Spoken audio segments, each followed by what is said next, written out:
Out on the wind-blown edge of New Mexico, a lonesome rancher thought the world had forgotten him. Until one quiet morning, he found a girl chained to his fence, blood on her skin, fire in her eyes. That moment, everything changed, and the storm rolled in. There are bloodstains on the old fence out by the cattle pens. Clayton Reese never bothered to wash them off. In these parts, folks know that some stains are best left to fade in their own time, or never at all. Clayton was a big man gone a bit grayer, the kind of fellow folks in town might recall as that old Reese boy, hard luck but hard as leather.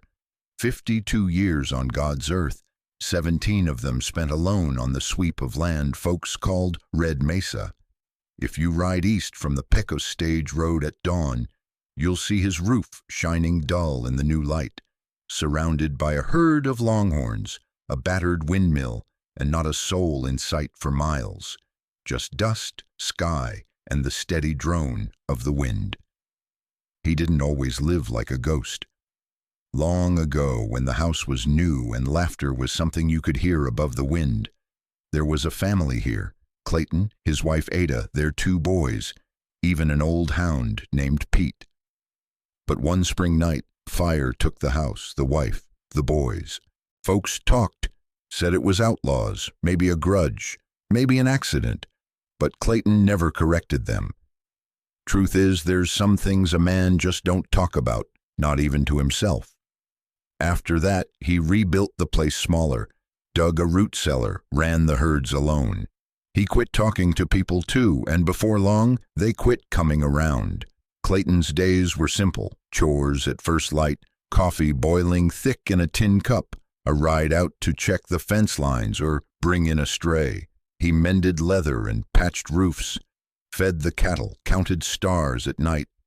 At dawn, his face was always turned to the horizon, scanning for trouble, for stray calves, for some sign of anything out of place. Most days there wasn't much to find, and that was just how he liked it.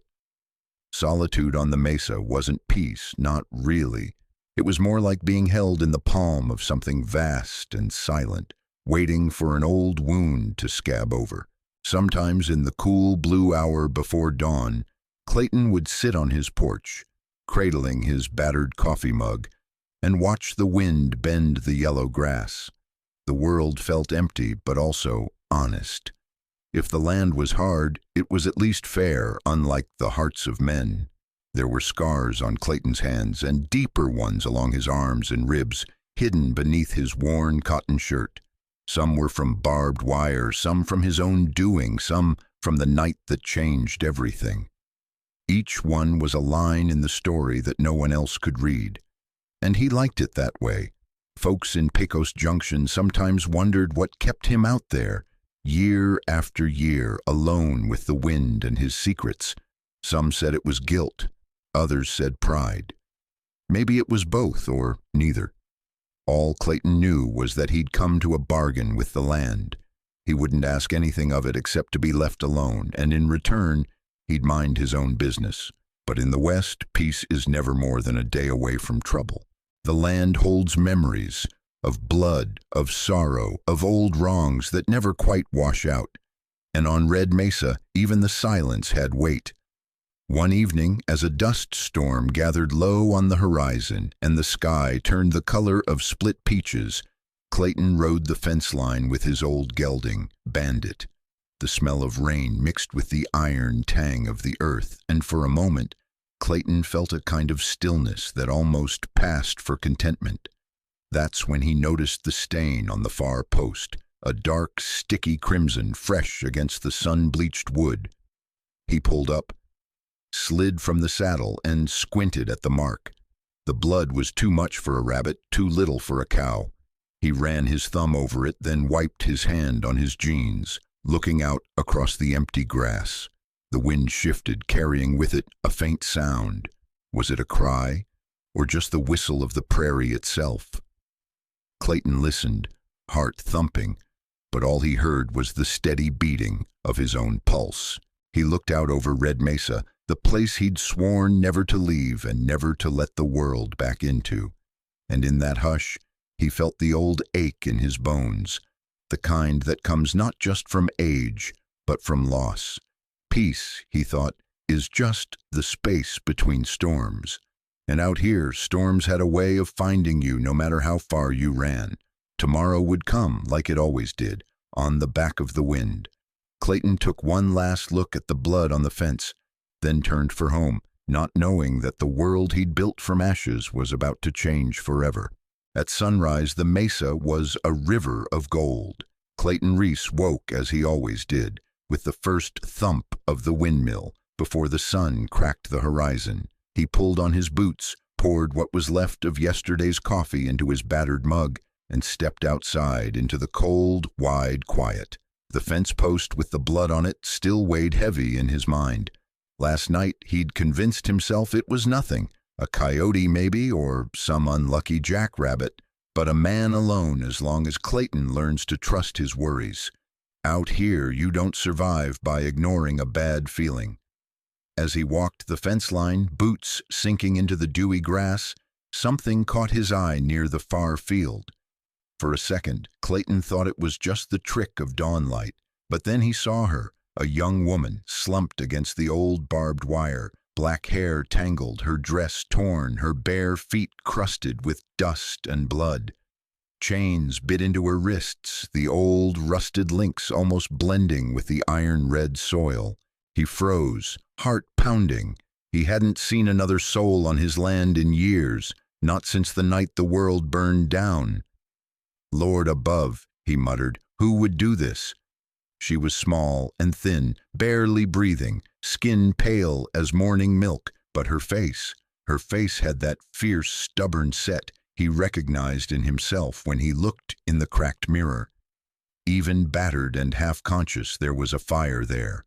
A wooden board lay in the grass beside her, crude words painted in black, whore, liar. Clayton stood over her, torn. Every part of him screamed for caution. Just turn away, leave this trouble behind. He remembered his father's voice, rough as saddle leather. Son, you save a stranger. You buy yourself a heap of trouble. Out here, help is just another word for getting killed. But something else, something softer and buried deep, made him kneel down beside the girl. He checked her pulse. It was there, faint and racing. When he reached for her, her eyes flickered open, green as prairie grass, locked on his with wild terror. She tried to speak, but only a dry, broken whisper came out. Don't take me back, please. Her hands clawed at his shirt, begging, desperate. Clayton tried to soothe her, awkwardly, as if he'd forgotten how to speak to people. You're safe, girl. I'm not here to hurt you. He reached into his coat for his pocket knife and saw her flinch. Easy, he said, slow and gentle, and cut the chains from her wrists. The metal clattered to the dirt. The relief in her eyes was raw, almost childlike. He thought of leaving her there. God forgive him, the thought came easy. But the memory of his own wife and boys, of nights when he'd wished for someone, anyone, to lend a hand, gnawed at him. He lifted the girl, careful not to jar her wounds, and carried her toward the house. She weighed almost nothing, like a bundle of dry sticks. Each step filled him with doubt.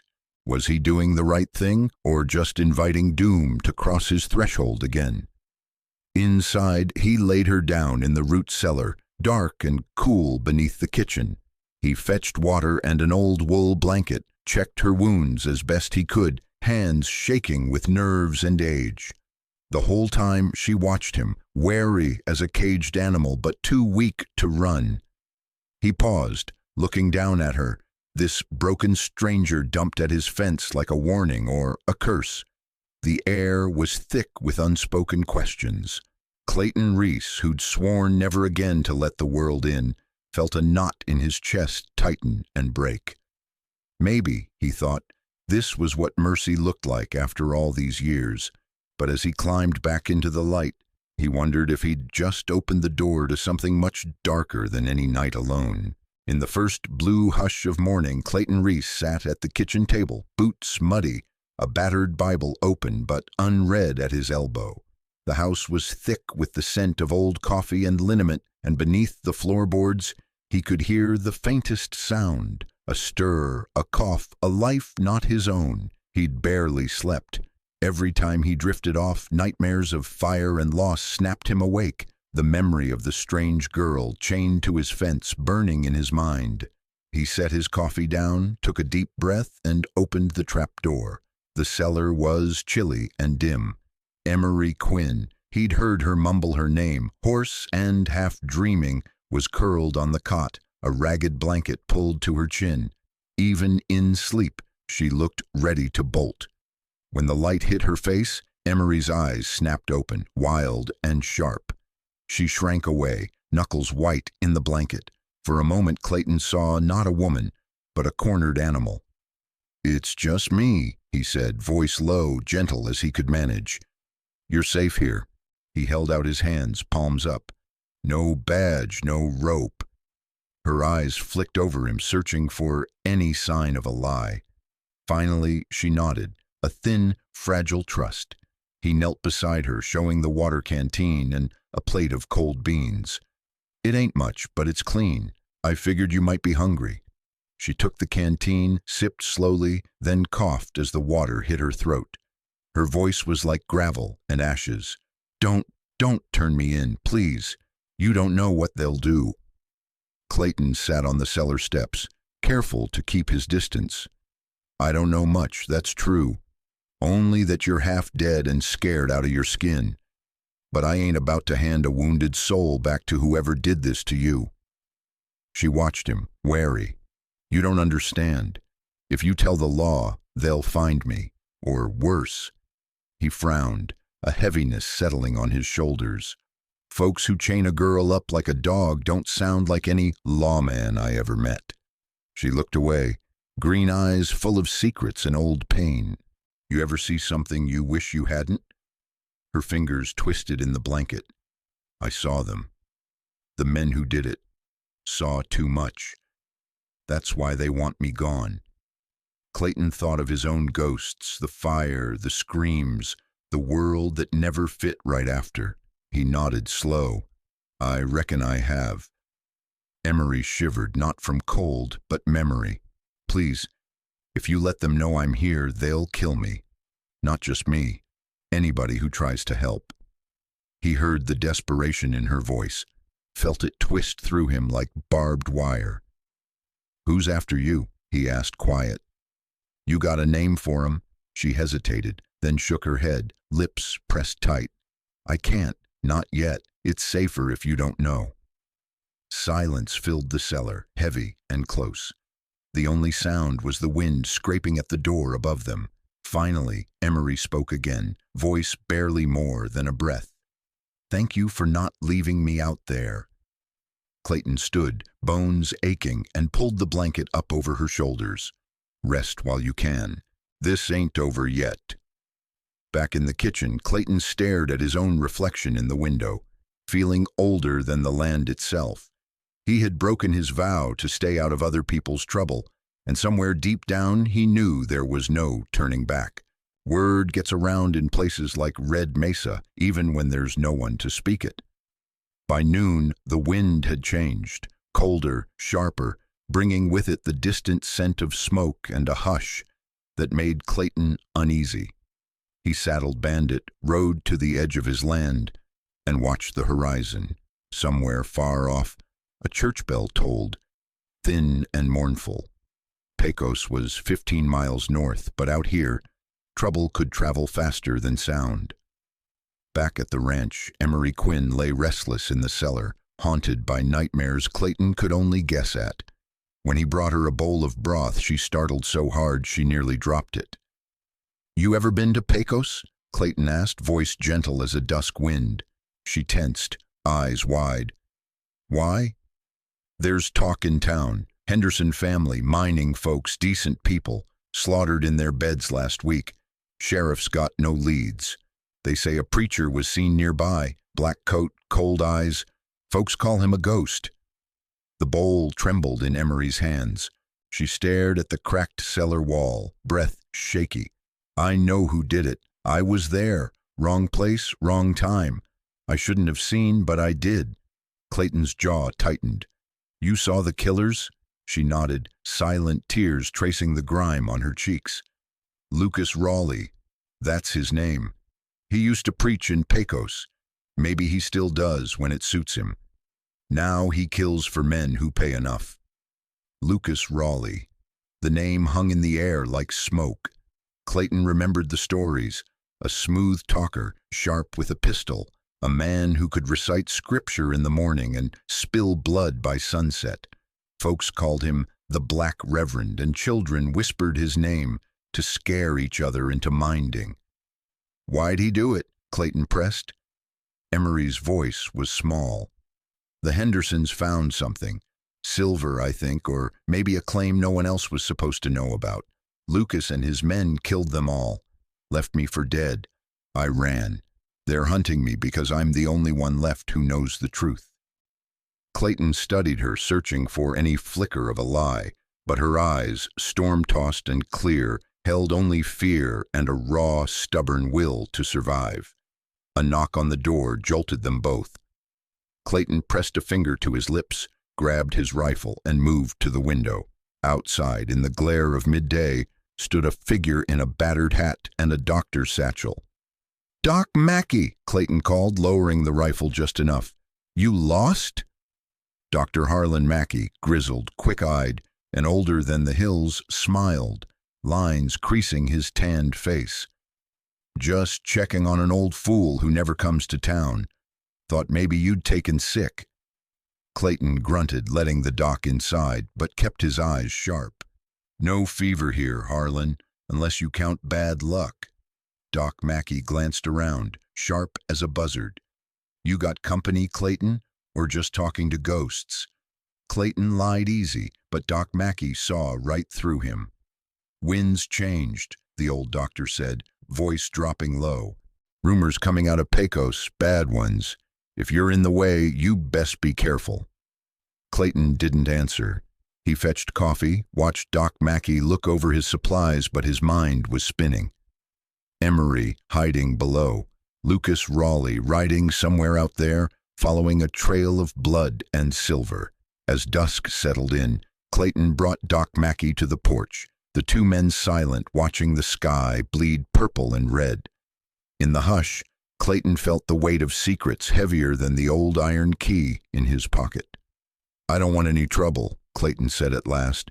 Doc Mackey sighed. "No one ever does, Reese, but in this country, trouble finds you just the same." Inside, Emery wept softly in the dark, her heart heavy with the ghosts of Pecos and the preacher's shadow drawing near. That night, the wind carried something different, not just dust or cold. It carried tension, like the land itself was holding its breath. Clayton Reese didn't sleep. He sat in his chair by the window, rifle laid across his knees, eyes scanning the dark beyond his porch. Every creak in the floorboards, every groan of the house in the wind made him grip the rifle tighter. Below him, under the kitchen floor, Emery Quinn tried to rest. But rest don't come easy to a hunted soul. She lay curled on her side, wrapped in one of Clayton's old wool blankets, eyes open in the dark. It was close to midnight when Clayton heard it, the soft, distant crunch of hooves on dry earth. Too soft for a herd.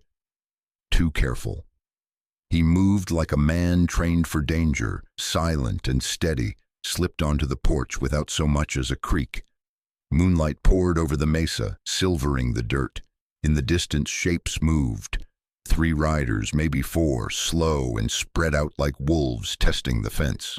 Clayton knelt behind a water barrel, brought his rifle to his shoulder, and watched. The first rider was tall, lean, moved with the confidence of a man who'd broken horses and necks alike. He wore a dark duster and a preacher's collar, mocking out here. Clayton didn't need a name to know who it was. Lucas Raleigh. Beside him rode Jake Slim Hadley, narrow as a fence post and twice as mean. The other 2 were unfamiliar, one heavy-set, the other short and wiry. But their movements said all Clayton needed to know. Gunslingers used to blood and hard riding. They stopped 50 yards from the house. Lucas raised a hand, casual as Sunday supper. "Evening, neighbor," he called, voice smooth as old whiskey.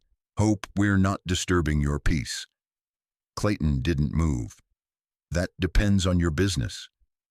"We're tracking a woman," Lucas said. "Might have passed this way. She's dangerous, stole something valuable.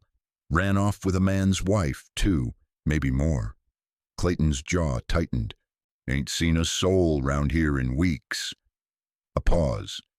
Slim Hadley chuckled, low and cruel. "Funny, preacher. He lies like you said he would." Lucas dismounted. His boots crunched the dirt slow, deliberate. "Now, Mr. Reese," he said, walking a few paces forward, "you and I both know how lonely it gets out here.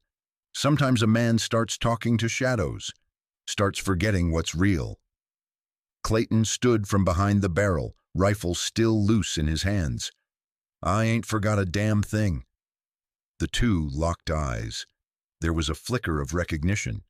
Old scars, old sins. Men who'd once fought on the same side, now drawn by different compasses. Lucas smiled, but it didn't reach his eyes. "Mind if we take a look around? Just to be sure."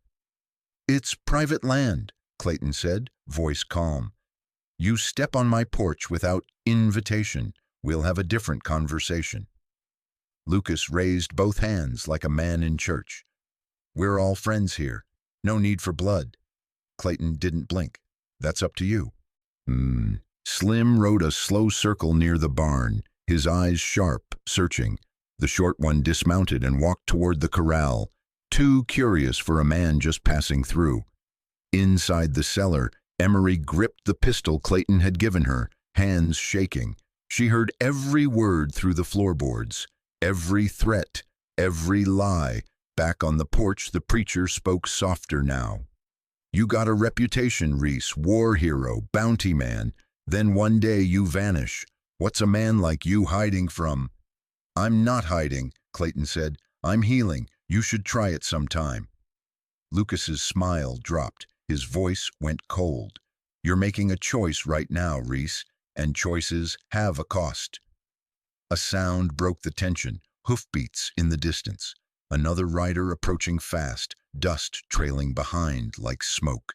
Lucas turned, frowning. Clayton didn't wait. He stepped back into the house, closed the door, locked it. He moved to the trap door, opened it. "Trouble's here," he said. Emery looked up, pale but fierce. "I heard. I'm not leaving you to face them alone." Clayton met her eyes. Something passed between them, fear, respect, maybe something more. "You stay hidden," he said. She shook her head. "You helped me. I help you." Outside, Lucas Raleigh turned toward the new rider, face shadowed under his hat. "Get ready," he said to his men. "If she's here, we're not leaving without her, dead or alive."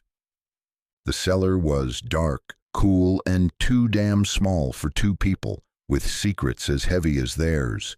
Clayton Reese lit the old oil lamp and set it on a wooden crate beside the cot. The flame threw long, flickering shadows across the dirt walls, dancing like ghosts that had never left. Emery sat upright, her back against the stone. Her face was pale but steadier now, a small Colt pistol resting in her lap. Her eyes, though rimmed red with exhaustion, held a hard shine. "You got bullets in that thing?" Clayton asked, voice low. She nodded. "5, enough." He grunted, sinking onto the bottom step, rifle leaning against his knee. "You ever shot a man?" There was a pause, then, softer than the lamp flame, "Not yet." "That'll change," Clayton said, not unkindly. "Out here, mercy's a risk most folks can't afford. That preacher and his boys, they ain't bluffing." Emery looked down at the pistol in her lap. Her fingers trembled for just a second, then stilled. "I know what he is. I know what he's done. I never thought I'd have to pick up a gun." Clayton looked at her for a long moment. "Most folks don't. Not till the world gives 'em no other damn choice." She reached into the pocket of her torn dress and pulled out a folded piece of parchment, crinkled and stained with blood. Clayton leaned in as she spread it on the floor, an old mining survey marked with red ink and coordinates scrawled in a careful, practiced hand. "My father worked for the Hendersons," she said. "He knew about the silver, knew where it ran deepest. The night they were murdered, I was there to collect his wages. Lucas and his crew showed up before sundown." She paused, swallowing hard. "They said the Hendersons had no claim, that the land belonged to a syndicate from back east. But I heard it. Heard Lucas tell Slim they'd kill the whole family and take the land. Said it'd be clean if nobody left to talk." Clayton didn't interrupt. He'd seen that kind of evil before. The kind that didn't wear horns, just a fine coat and a Bible tucked under its arm. "I ran," Emery said. "I didn't stop till I collapsed near your fence. That map, it's proof, enough to bury Raleigh and his backers if we live long enough to get it to someone who'll listen." Clayton ran a hand over his face. "And here I thought I was done with this kind of damn thing." "You still can be," she said quickly. "Just give me a canteen and a head start. I'll take the risk." He looked at her, hard. "You think I'm the kind of man who'd let a girl bleed out in the desert while I sip coffee on the porch? You don't even know me." "I don't need to," Clayton said. "I know what it means to lose everything and be left with nothing but a name and a past that won't sit still." Emery said nothing. He stood, stretched his back with a wince, and walked toward the shelf in the corner of the cellar. Behind some old tins of beans, he pulled loose a wooden crate. Inside, spare ammo, forged documents, maps from the war, remnants of a life he'd packed away long ago. "You're not the only one who came here running," he said. "I was a bounty man once. Saw things that'd turn your stomach. Buried my name out here to forget it all." She looked up at him, brow furrowed. "Then why help me?" He looked at the wall a long time before answering. "Because the kind of peace I've built, it ain't real if I have to step over someone like you to keep it." Outside, the sound of hooves came again, closer this time. Voices rose in the wind. One of the men, maybe Slim, called out something crude, laughing like a jackal in the dark. Clayton handed her a pouch of rounds. "If they come through that door, don't hesitate." She took it, nodding. "You too." He grinned without humor. "Sweetheart, I've been ready for this kind of hell since the day I stopped pretending it wouldn't find me." Then, from outside, came a single gunshot. Both of them froze. The fight had started. The gunshot echoed like thunder through the valley, bouncing off canyon walls and rattling the bones of the house. Clayton Reese didn't flinch. He moved, fast and quiet, up the cellar stairs and closed the trapdoor behind him. He threw the rug back over it like it was just another Tuesday morning.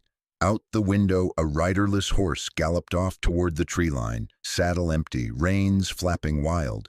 Someone had fired a warning or sent a message. Either way, it meant only one thing. Lucas Raleigh was done talking. Clayton checked his rifle, loaded his spare Colt, and tucked a second knife into his boot. He lit 2 lanterns and placed one by the front window, the other by the back door. If they were coming, they wouldn't be sneaking. Downstairs, Emery sat on the cot, listening to the world above shift from tension to war. Her knuckles were white around the pistol grip. Her body ached.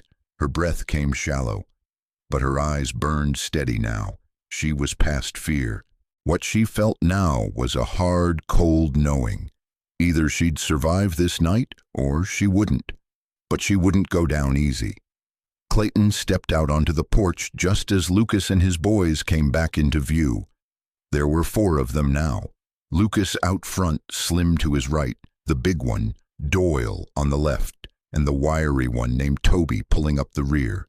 The smoke from their campfire the night before still clung to their coats. These were men used to violence, and they wore it like armor. Lucas rode closer, reined in slow. "Now, Reese," he called, voice too smooth. "You don't have to die out here for a girl you don't even know."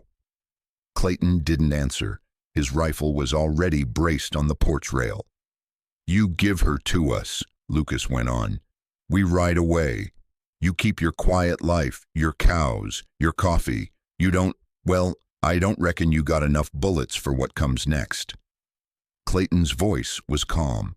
"You think I'm afraid to die?" Lucas smiled like a man already counting the silver.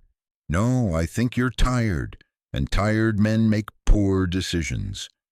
Behind Lucas, Doyle uncorked a bottle and poured something dark into the dry grass near the fence. A match followed. Fire licked upward fast, hungry, fanned by the mesa wind. "Burn him out," Lucas barked. The flames caught on the dried hay near the barn. Smoke began to curl toward the porch. Inside the cellar, Emery covered her mouth against the smoke seeping down through the floorboards. The air was thick, hot, bitter. She coughed, tears forming at the corners of her eyes. Her hand tightened on the pistol. It was time. Outside, gunfire cracked. A bullet ripped a chunk of wood from the porch post, inches from Clayton's head. He dropped flat and returned fire, one shot, clean, fast. Slim Hadley screamed, clutched his shoulder, and fell from the saddle. "Toby, get around back," Lucas shouted. Clayton rolled inside and bolted the door. He moved fast to the back room, where a second window faced the corral. Toby was already coming up the side, crouched low, knife in hand. Clayton didn't wait. He fired. The shot missed Toby by a breath, but the kid scrambled backward, falling into a horse trough. Smoke poured in from the kitchen window. Flames crackled. The barn was fully ablaze now. That's when Emery kicked open the trap door from below and climbed out, coughing, pale, pistol in hand. "What the hell are you doing?" Clayton barked. "Helping," she wheezed. He stared at her, grimy, shaking, bleeding, but standing like a woman who had made up her mind to stop running. And in that moment, he didn't see a victim. He saw a survivor. Lucas's voice came again through the smoke. "Last chance, Reese." Clayton chambered another round, looked at Emery, and gave the smallest nod. "Then let's make it count." The flames roared like a freight train, rolling straight through the soul of Red Mesa.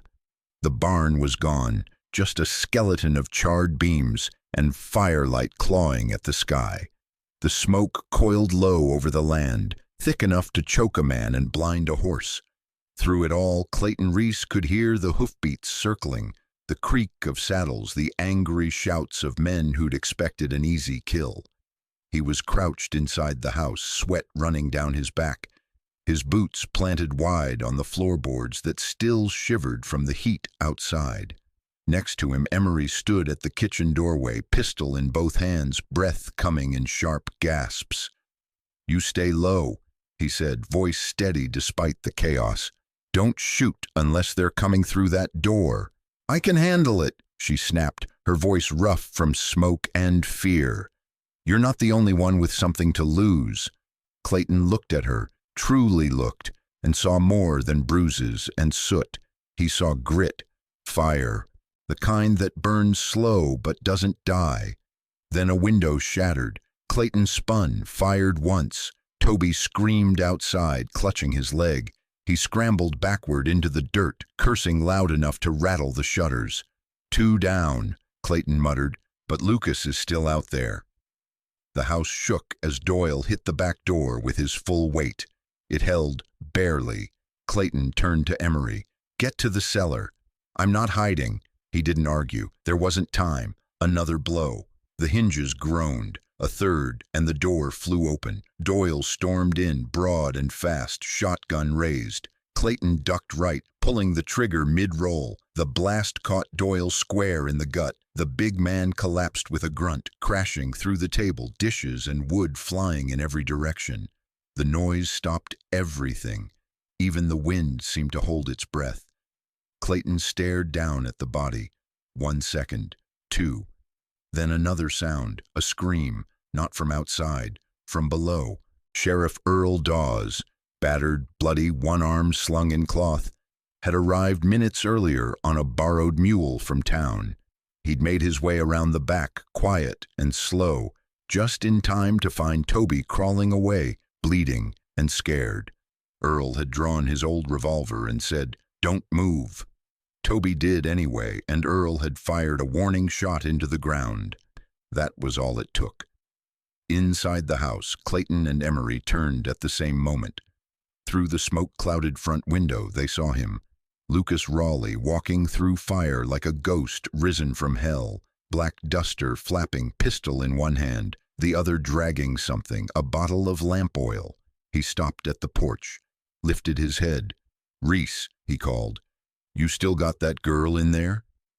Clayton stepped into view, rifle aimed from the doorway. "You got one chance to ride away." Lucas laughed, a cold, dead thing. "And let justice slip through my fingers? Not likely." He tossed the bottle. The glass shattered on the porch, flames licking up instantly. The front door lit like paper. Clayton yanked Emery back just as the fire roared. He kicked the trapdoor open with one boot and shouted, "Get down there, now! I'm not leaving you. Go!" She dropped, pistol still in hand. Clayton followed, slamming the trap shut as fire bloomed above them. The house burned, boards cracked, walls groaned. Clayton knelt in the dark, chest heaving. Beside him, Emery's hand found his. They said nothing, but both knew. That house would not be standing by morning, and neither would their old lives.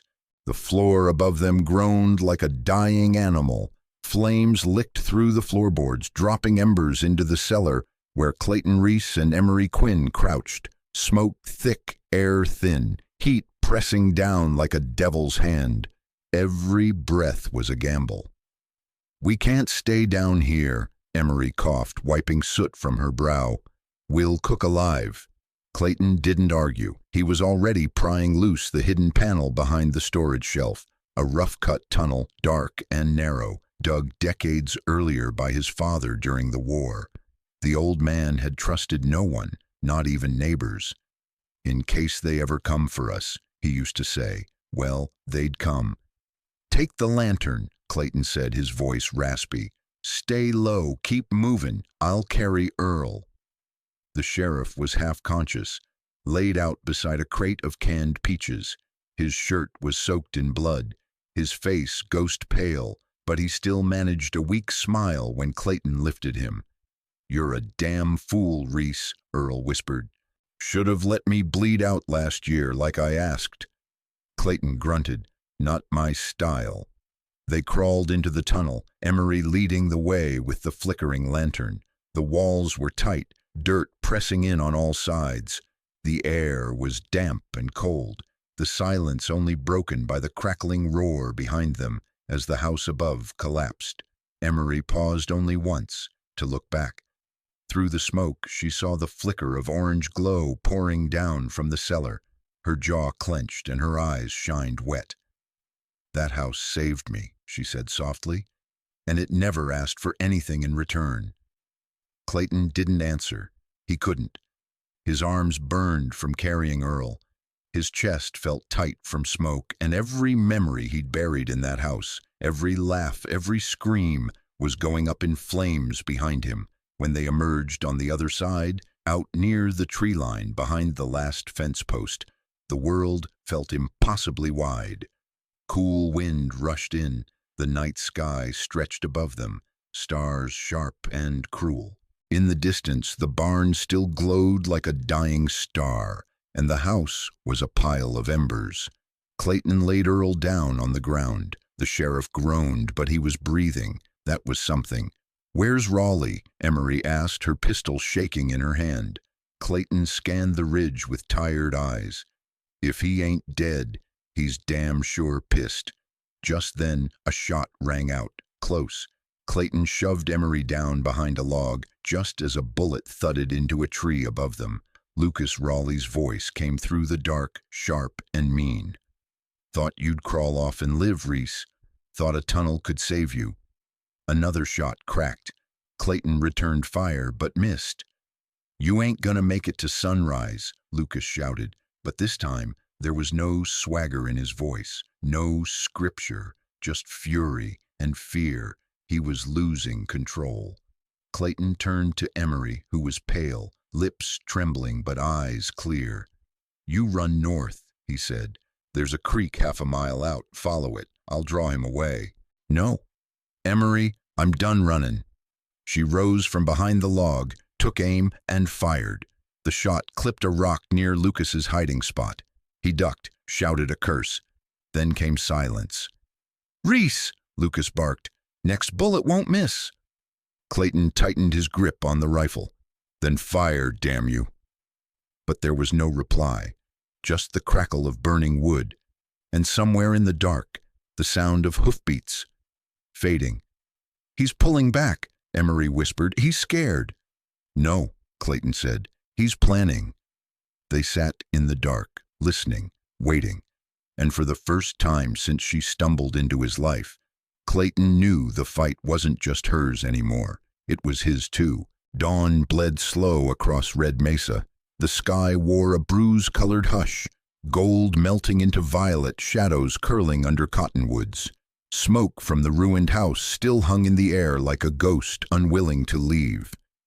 Emery sat beside a rock, arms hugging her knees, watching the light inch across Clayton's face as he stared out toward the horizon. Behind them, Sheriff Earl Dawes lay resting, a makeshift bandage cinched tight across his ribs. He'd bled enough to fill a preacher's basin, but somehow that stubborn old heart of his kept thumping. "You awake?" Clayton asked him.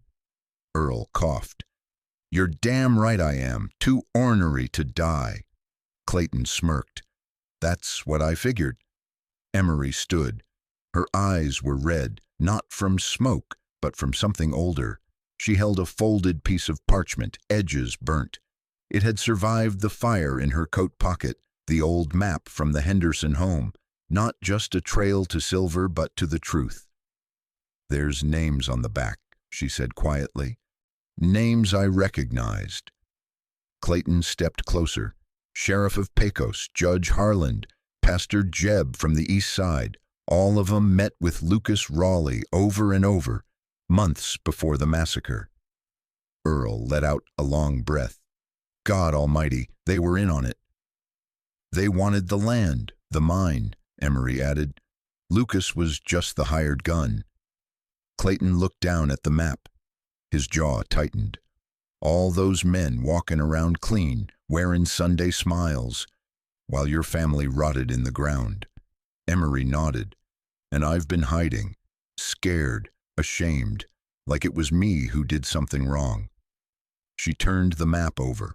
On the bottom corner, in shaky handwriting, were 3 words that hadn't been there before. "For the light." Clayton rubbed his thumb across it.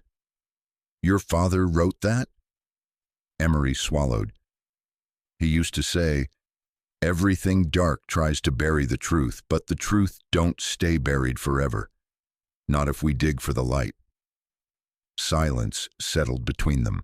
Then Clayton straightened his spine like a man shedding chains. He looked down at the rifle leaning against the rock, then at Emery. "You still got fight in you." Her answer came without pause. "All I've got left." Earl coughed again. "If I live through this, I'm swearing in every stray dog and widow with a shotgun. Pecos is rotten to the bone." "We ain't waiting for justice," Clayton said. "We're taking it to 'em." They made a plan. Sheriff Earl would write a letter to the U.S. Marshals, tell everything, sign his name, and send it with a trusted ranch hand who owed him a favor. Meanwhile, Clayton and Emery would head toward Red Mesa Ridge, the place where the mine's ownership had changed hands in blood. "We draw Lucas out," Clayton said. "Make him think the map's still whole, and we're headed for the silver." Emery glanced at the pistol in her hand. It looked bigger than it felt yesterday. "And what if he brings the whole damn town?" Clayton looked her square in the eye. Then we bury him up there." No more hiding, no more running. Just a cowboy, a girl with ghosts in her past, and an old lawman too stubborn to die, walking into fire, not away from it. The sun was barely up when Clayton, Emery, and Sheriff Earl made their way up Red Mesa Ridge. The grass still held last night's dew, but the air was already thick with promise and dread. Far below, the land stretched in all directions, endless and empty, like a stage waiting for the last act. They set their trap in silence. Emery spread out the battered map on a flat rock, pinning it down with her pistol. Sheriff Earl, pale but stubborn, crawled behind a fallen cedar, his shotgun balanced across his lap. Clayton took the high ground, rifle ready, eyes sharp, every sense awake. His heart thudded slow and hard. He'd faced death before, but it had never worn so many faces. As they waited, Emery's mind wandered to the stories her father used to tell, of miners who struck silver, of men who lost everything in a heartbeat, of women who fought for scraps and never gave up. She felt those stories in her bones now. Scared? Clayton asked, not looking at her. Terrified, she said honestly. But I ain't running, he nodded, a ghost of a smile under his mustache. That's all a body can do out here. From the west, the sound of horses carried over the ridge. 4 riders, Lucas Raleigh out front, black coat whipping in the wind, Slim Hadley bandaged but mean, and 2 new faces, one with a scarred cheek, the other just a boy, eyes wide as a coyote's. They reined in at the edge of the clearing. Lucas slid off his horse, slow, savoring the moment. He scanned the ridge, lips curled in a cold smile. Well, look at this, he called, voice smooth as snake oil. The whole gang's here. You got something belongs to me, Reese. Clayton kept his rifle steady, sight trained on Lucas's chest. Not today, preacher. Lucas glanced at the map, then at Emery. You're a thorn in my side, girl. You could have just disappeared. Let the dead stay buried. I don't bury the truth, Emery shot back, pistol steady even as her hands shook. Slim dismounted, limped up next to Lucas, his own gun drawn. The 2 new guns spread wide, trying to flank. Sheriff Earl's voice cut through the standoff, old but still iron. You boys can turn around now, save yourselves a trip to hell. Lucas laughed, drawing his revolver. I got more bullets than you got threats, Sheriff. Clayton's voice was a low growl. This ends today, Raleigh. No more running, no more killing. Lucas's eyes narrowed. Then let's finish it. It happened all at once. Gunfire exploded across the ridge, echoing off stone. Clayton fired first, dropping the scar-faced man before he could draw.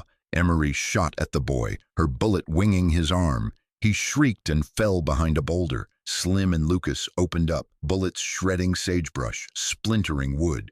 Sheriff Earl fired from cover, catching Slim in the hip. Slim fell with a scream, his gun spinning away. Lucas rushed for the map, grabbing Emery by the arm. She struggled, slamming her head back into his jaw. He cursed, dragging her toward the edge. Clayton charged from the rocks, tackling Lucas hard. They crashed to the ground, fists and elbows flying. Lucas's gun went skittering. Emery snatched her pistol, aimed at Lucas. Her hand trembled, but she didn't blink. Clayton pinned Lucas, breath ragged. Yield, preacher, it's over. But Lucas spat blood and snarled, It's never over out here. A gunshot echoed. Lucas stiffened. For a moment, the whole world held still. It was Emery who'd pulled the trigger. Lucas Raleigh, black coat and all, slumped to the dirt, eyes wide with surprise and something like relief. The ridge fell silent save for the wind and the crows circling overhead. Clayton, breathless, looked to Emery, her face streaked with tears and smoke, but her eyes strong. "It's done," she whispered, but in the west nothing ever ends for good. Silence fell over Red Mesa Ridge, heavy as a burial shroud. Lucas Raleigh's body lay sprawled on the red earth, his preacher's coat stirring in the wind. Slim Hadley, gut shot and gasping, crawled toward his fallen gun.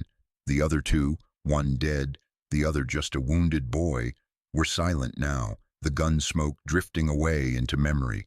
Clayton Reese sat on his knees in the dust, the world spinning slow and strange around him. His hands trembled, not from fear, but from the weight of all he'd carried these years.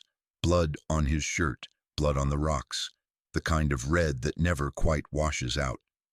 Emery Quinn stood above Lucas, pistol slack in her grip, face white with shock and resolve. She stared at what she'd done, at the final cost, and felt neither relief nor regret, only the deep ache of justice, long denied. Sheriff Earl Dawes limped over, shotgun loose in his arms. He looked from the preacher to Slim, then to the map still pinned beneath a stone. His voice was worn thin. "It's finished, then." "No, Earl," Clayton answered. "It's just begun." He turned to Emery, reaching out to steady her. "You all right?" She nodded, tears streaking her cheeks, lips set in a hard line. "He can't hurt anyone else now. None of them can." Clayton squeezed her hand. "That took guts, girl. More than most men I've known." Down the ridge, the wounded boy, just a kid really, tossed his pistol aside, sobbing. Earl knelt beside him, tying a rough bandage. "No more killing," the sheriff said, voice gentle. "Not today." They gathered up the bodies, the weapons, and the battered evidence of everything that had happened on this ridge. The sun crept higher, burning the last of the mist away. Crows circled, calling down from above as if to bless the dead and warn the living. With what little strength he had left, Earl took the map and the list of names, pressing them into Clayton's hand. "You take this to the law," he said. "Not the sheriff in Pecos, he's dirty. Take it to the marshals in Santa Fe. They'll listen. They got to." Clayton nodded. "We'll see it through." Before they left, Emery walked to where Lucas Raleigh lay, knelt beside the body. She whispered a prayer, no words, just the sound of forgiveness, or maybe just a goodbye. She stood straighter now, her shadow long in the morning sun. Slim Hadley bled out slow, eyes fixed on nothing. The wind took his last breath and scattered it over the ridge.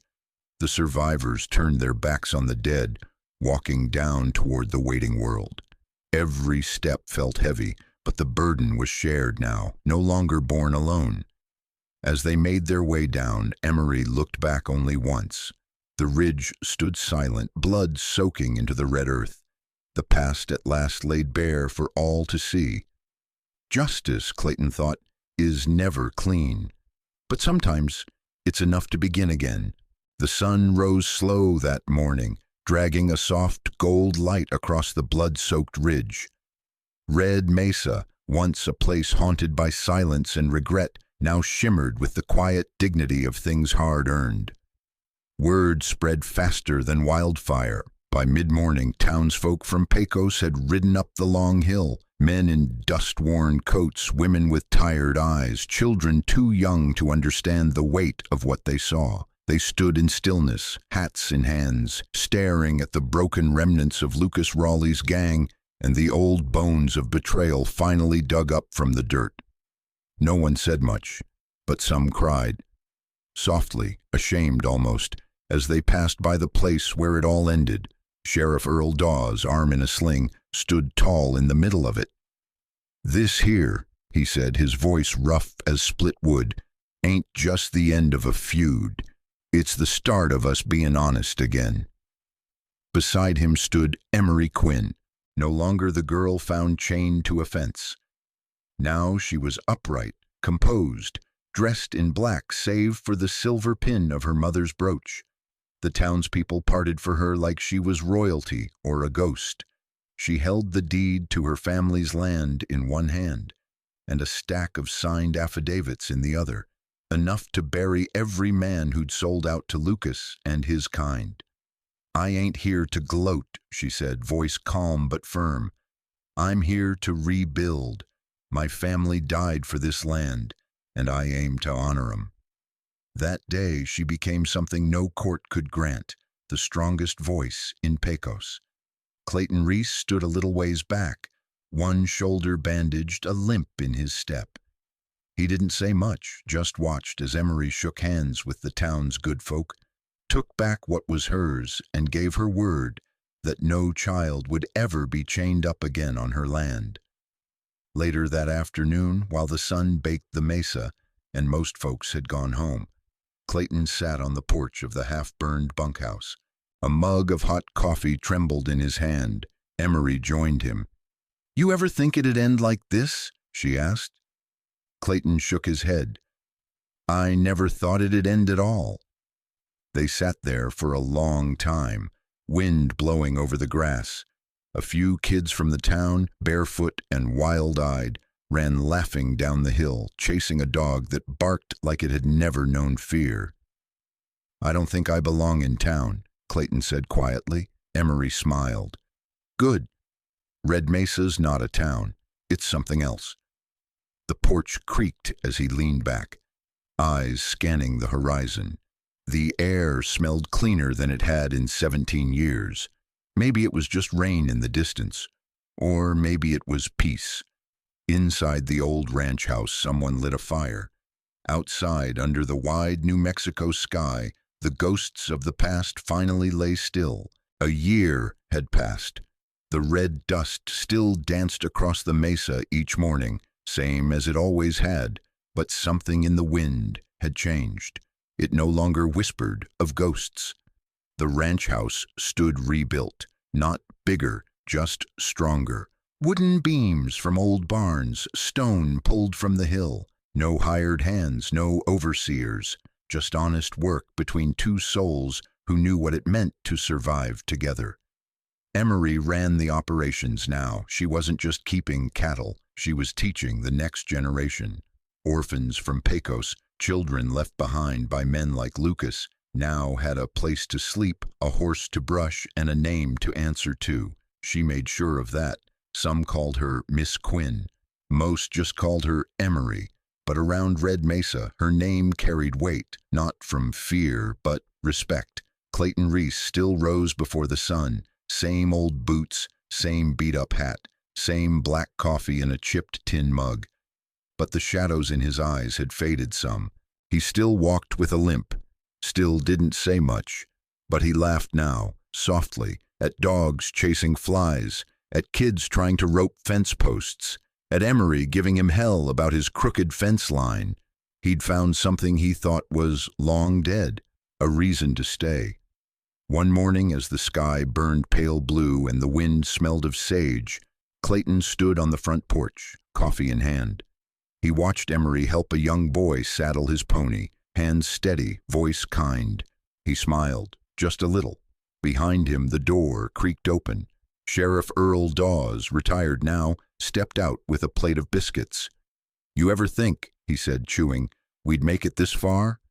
Clayton didn't answer right away. He just looked out at the field, at the fence where he once found a girl half dead, and where now wildflowers grew thick along the wood. "Some nights," he said finally, "I still hear that chain rattle." Earl nodded. "And some nights I hear my own damn gunfire." They didn't speak again for a while, just sipped coffee, listening to the kids laugh across the field. Then Emery hollered, "Y'all just gonna stand there looking useless, or you fixin' to lend a hand?" Clayton chuckled low. "She talks like she owns the place."